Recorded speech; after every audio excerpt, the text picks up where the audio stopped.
গতকাল রাত জেগে খেলা দেখলাম বাংলাদেশের।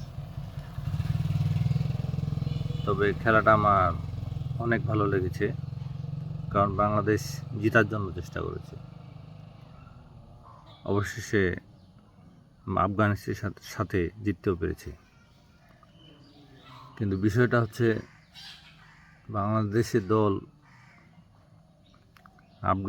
আফগানিস্তানের সাথে লড়তে এত কঠিনভাবে চেষ্টা করলো, যে চেষ্টা আসলেই আমাকে অবাক করেছে। বাংলাদেশ দলের সেই সামর্থ্য তো অবশ্যই ছিল যে আফগানিস্তান দলের মতন দলকে যখন ইচ্ছা তখন উড়িয়ে দেওয়ার। কিন্তু এখন দেখলাম যে আফগানিস্তান দল এবং বাংলাদেশ দল প্রায় সেম। কালকে হয়তো ভাগ্যের জোরে বাংলাদেশ জিতছে, আর একটু আফগানিস্তান খেলা ভালো করলে হয়তো আফগানিস্তানেই জিতে যেত। কিন্তু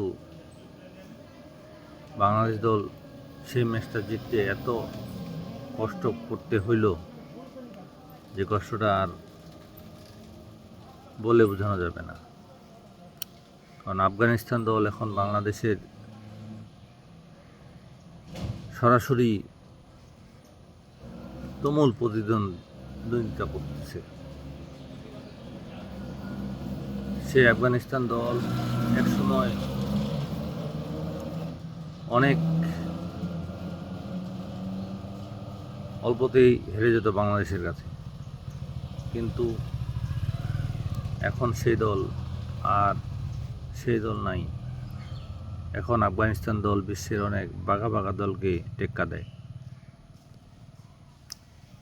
তাই আফগানিস্তান দলের সাথে বাংলাদেশের খেলাটা খুব কঠিন হয়ে গেছিল।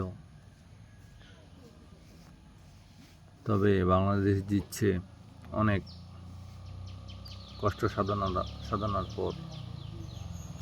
বাংলাদেশ ভালো খেলে জিতছে,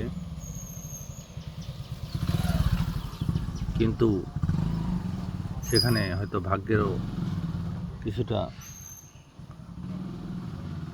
বাংলাদেশের পক্ষে ছিল। কারণ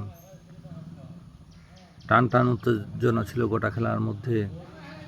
এই খেলা থেকে বাংলাদেশ জেতা খুব কঠিন একটা বিষয় ছিল। তো যাক, দিন শেষে বাংলাদেশ জিতছে, এটাই সবচেয়ে বড় ব্যাপার। কারণ নিজের দেশ জিতলে সবসময় ভালো থাকে, মন ভালো লাগে। আর আমি খেলা ইদানিং দেখি না, গতকালকে খেলাটা দেখেছি, কারণ অনেক অনেক প্রতিদ্বন্দ্বিতা ছিল। মানে কে জিতবে এরকম একটা বিষয়। তো বাংলাদেশ দলের জন্য শুভকামনা রইল। আগামীতে অবশ্যই আরও আসবো নতুন ভিডিও নিয়ে।